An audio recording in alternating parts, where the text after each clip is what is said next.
لو عندك فيروس سي ممكن يكون عندك ورم في الكبد وانت مش عارف.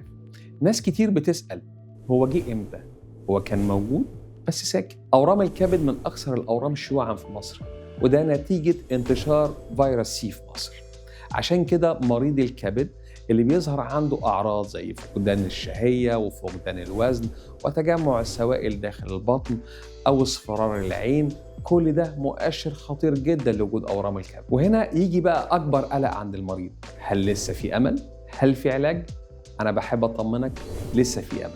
وعلشان أجاوبك صح ونكون أكثر دقة، لازم نعمل مجموعة من الفحوصات عشان نحدد النوع ده من الأورام، اللي ممكن تكون أشعة مقطعية أو رنين مغناطيسي.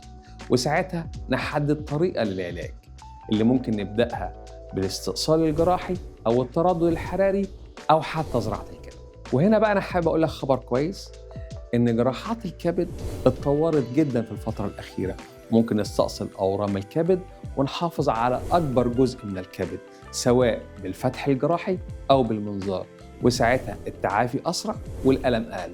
الفرق الحقيقي إنك تيجي بدري، لأن الكشف المبكر عن أورام الكبد مش بس علاج، ده أمل حقيقي في الشفاء.